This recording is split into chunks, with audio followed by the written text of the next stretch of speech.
바이든 행정부가 들어서서 모처럼 좀 기회가 될 것 같은데 이런 좋은 말씀을 한번 좀 들어야 되겠다. 근데 마침 또 중구 평통에서 이 29년 동안 하는 이 행사에서 우리 회장님께서 이런 자리를 마련해 주셔서 진심으로 감사드립니다. 오늘 한 시간은 의장님 말씀 듣기에는 한 100시간쯤은 들어야지 이게 이제 좀 제격인데 한 시간 동안 좀 압축해 갖고 말씀 좀 들어보도록 하겠습니다. 여러분 반갑습니다. 예? 마스크 예. 의장님, 그럼 지금부터 자유 토론으로 자유스럽게 잠깐요. 우리 저 정봉주 의원 인사 말씀했는데 그 얘기는 하고 저 대신 감옥 간 사람이기 때문에 제가 얘기를 좀 해야 할 것 같아요. 정봉주 의원이 2007년 대선에서 제가 형편없이 지고 나서 검찰에서 출석 요구서, 출두 요구서가 많이 날라왔어요. 여러 사람에게. 뭐 박영선, 김현미, 또 서혜석, 정봉주, 저도 물론. 사실 혐의는 그거예요. BBK가 MB가 아닌데 왜 BBK를 그렇게 선거 때 공격했느냐 하는 혐의였는데 다들 검찰 출두에 응하지 말자 뭐 이러고 있는데 우리 정 의원이 정정당당하게 나가서 따질 건 따져야지 뭘 그러느냐고 혼자 나갔어요. 혼자 나가더니 덜컥 구속돼 버렸어요. 그래서 징역을 1년 살았나? 예, 1년 살았습니다. 징역 1년 살았어요. 정봉주 의원은 참 정정당당한 사람이에요. 또 정봉주 의원은 언행이 일치되는 사람이에요. 그 다음에 또 정봉주는 공심이 어떤 정치인보다 우선되는 사람입니다. 그래서 정봉주의 호를 하나 붙여주려고 그래요. 정정당당의 정, 언행일치의 언, 그 다음에 공심의 공, 정언공이다. 동의하시면 우리 정봉주 의원한테 큰 격려 박수 한번 보내주시기 바랍니다. 의장님 이제 공식 석상에 나온 게 무척 오래간만이시죠? 예. 몇 년 만에 처음이네요. 화면이고. 그래서 아까 이렇게 보니까 많은 분들이 줄을 서서 사인을 받고 또 책에 사인을 해주시고 바이든 시대 한반도의 길. 정말 바이든 정부 들어서서 뭔가 좀 기대를 해볼 만하겠다. 외교주의자가 들어섰는데 바이든 대통령하고 개인적인 인연이 있으시죠? 예, 사실 문 대통령 말고는 바이든 대통령은 아니죠. 그때는 상원 외교위원장이니까 북한 핵 문제를 가지고 토론해본 경험을 가진 사람은 제가 유일하지 않을까 싶어요. 언제쯤입니까 그게? 그러니까 제가 노무현 당선자의 특사로 2003년 1월달에 1월 말에 다보스 포럼 스위스에 있는 그 1년에 한 번씩 모이는 세계 경제 포럼인데 거기에 갔는데 연락이 왔어요. 미국에서 그때 뭐 국무장관 얼마 전에 별세한 콜린 파월 장관을 비롯해서 장관이 한 6명 이렇게 왔었는데 그 미국의 상원 외교위원장이었던 민주당의 바이든 의원이 저를 좀 보자는 거예요. 그래서 이제 만난 인연이 있죠. 예. 그때 먼저 보자고 제안이 왔던가요?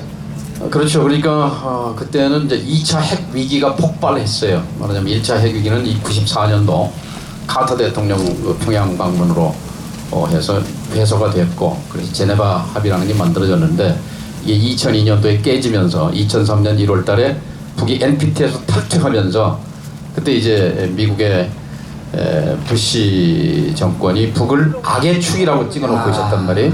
예. 그러면서 이제 제2차 핵 위기가 폭발하니까 북을 손봐야 되겠다고 벼를 때예요. 그래서 당시 바이든 의원이 만나서 전하고자 하는 메시지는 조심해라 하는 얘기를 당신이 이 한국의 새 대통령 당선자의 특사로 왔으니 당선자에게 반드시 좀 전해줘라 하면서 몇 가지 얘기를 전해준 거죠. 그러니까 2003년도에 노무현 대통령 특사로 스위스 다보스를 가셨고 거기서 의장님께서 특사로 오신다는 얘기를 미리 듣고 바이든 당시 상원의원이 좀 보자. 내가 북한에 대해서 할 얘기가 좀 있다.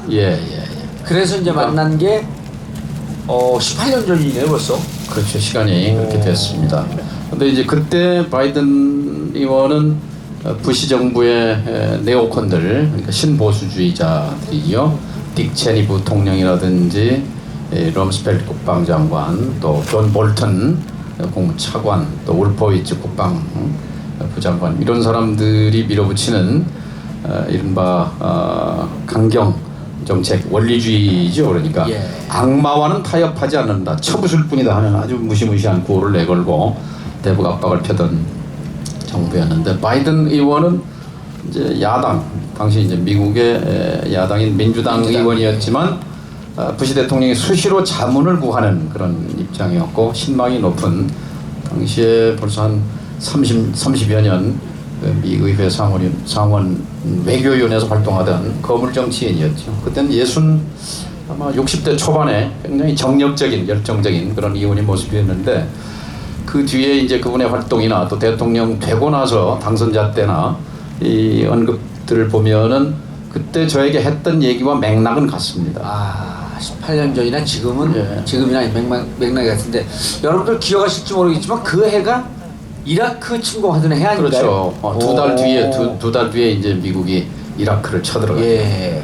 근데 이제 한간에 우리가 그때 듣던 소문이 이라크를 침공한 걸 보고 김정일 위원장이, 국방위원장이 지상으로 못 다니고 9개월 동안 지하 벙커로만 다녔다, 이런 소문도 좀 있었거든요. 예. 사실 북의 지도자는 신변에 대한 그 걱정을 정말 과도할 정도로 하죠. 그래서 지도자의 통선은 특급 비밀 중에 특급 비밀인데요.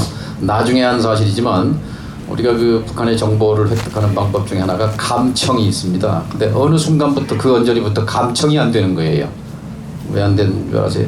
왜요? 북이 통신 케이블을 전부 광 케이블로 깔았습니다. 그래서 이 유선으로 보고가 되는 게 아니라, 감청을 할 때 이제 유선으로 이게, 그렇죠. 유선으로 돼야 이제 고공의 특급 그 정찰기를 통해서 고성능 정찰기로 예. 감청을 하는데, 그게 언제부터 안 됐어요. 근데 나중에 확인해 보니까 그것은 뭐냐, 지도자의 동선을 은닉하기 위해서. 예. 그때 바이든 상원의원이 노무현 대통령도, 그러니까 부시 행정부는 노무현 대통령도 좀 불신하던 그런 시기 아닙니까? 그렇죠. 제가 돌아오자마자 이건 굉장히 그 중요한 얘기였기 때문에, 물론 파월 장관의 메시지도 있었고 뭐 하지만 긴급히 이제 당시 당선자 신분이에요. 전화를 하니까 부산에 당선자가 계셨어요. 긴급 보고할 내용이 있다 그랬더니 그럼 공항으로 좀 오시오 해서 제가 밤 9시 뭐 10시 김포공항으로 가서, 거기서 그때 자택이 해화동에 있었는데 명륜동, 그러니까 차를 타고 오면서 이제 얘기를 했어요. 그 전달한 메시지는 그겁니다. 미국의 지금 네오콘 정부가 보통이 아니다. 그리고 럼스펠트 장관이 실제 미국은 2개의 전쟁이 가능하다라고, 그리고 선제 공격으로 영변을 평평하게 만들 수 있다라는 얘기를 호언하고 있었고, 또 무엇보다도 이 부시 정부의 내부의 움직임에 정통한 바이든 의원이 굉장히 그 위기감을 가지고 경각심을 갖고 전달해 준 거기 때문에 대통령에게, 당선자죠, 전했을 때 반응이 참 놀라웠습니다. 뭐냐면 그 얘기를 들은 노무현 당선자 말이 그랬어요. 만일 미국이 북을 공격한다면 그것은 용납할 수 없는 일이지요. 그리고 그렇게 될 경우에는 아마 남한에 있는 미군 기지들을 활용을 하게 될 텐데, 우리가 인간 사슬을 만들어서라도 미군 기지를 포위해서라도 막아야 합니다. 그건 절대 용납할 수 없습니다. 아주 그냥 명쾌한, 아니면 단호한 그 얘기를 듣고 속으로 참 대단한 지도자다 하는 생각을 가졌습니다만, 그런데 이제 막상 그 노무현 대통령한테 말씀을 전하기 전에 다보스에서 직접 북을 때릴 수도 있다. 이 부시 행정부는, 그리고 이 네오콘들은 충분히 그럴 만한 기지를 가진 이 행정부다. 그걸 경고해 준 거죠, 바이든 그런 의원이. 말씀을 드렸을 때 좀 목걸이 송연했겠어요? 그렇죠. 등골이 오싹했고, 야 이거 서울에서는 그냥 뭐 발 뻗고 자는데 이게 가만히 있을 때가 아니구나 하는 그런 생각을 했는데 그때 이제 중요한 건 그건 옛날 얘기고 바이든 의원이 뭐라 이거는 잘못하고 있는 거다. 부시 행정부가 부시가 예. 잘못하고 있는 거다. NPT를 탈퇴하고 북이 그렇게 제2차 핵 위기를 촉발시켰다 하더라도 그때 저 부시 정부는 그랬거든요. 이런 나쁜 짓을 하는 북한과 대화와 협상은 없다 하고 딱 선언을 했어요. 이것은 분명히 잘못된 선택이다. 잘못된 그리고 선택이다. 북이 미국이 목적이 군사적인 공격이 목적이 아니고 핵을 해결하는 것에 목적이 있다면 그리고 북이 핵을 개발한 이유가 자신들의 요구대로 체제 보장에 있다면 이것은 반드시 협상을 통해서 해결해야 할 문제다라고 예. 하는 것을 아주 2시간 동안 만나서 얘기를 했는데 이분이 워낙 그 다변이고 달변이에요.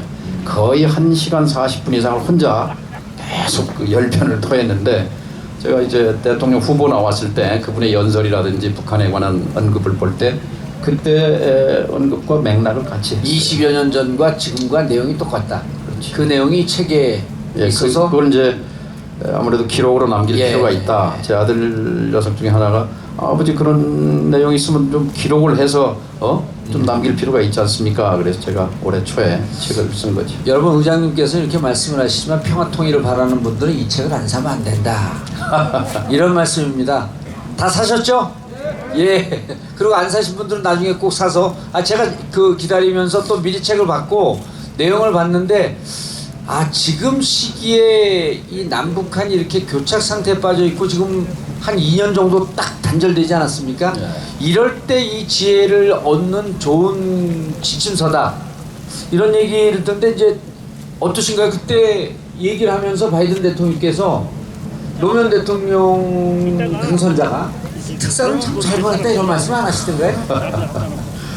어쨌든 이제 그 바이든 의원이 외교론자고 협상론자고 동맹론자고 하기 때문에 바이든 정부 때 이 공간과 시간을 우리는 붙들어야 한다고 생각합니다. 예.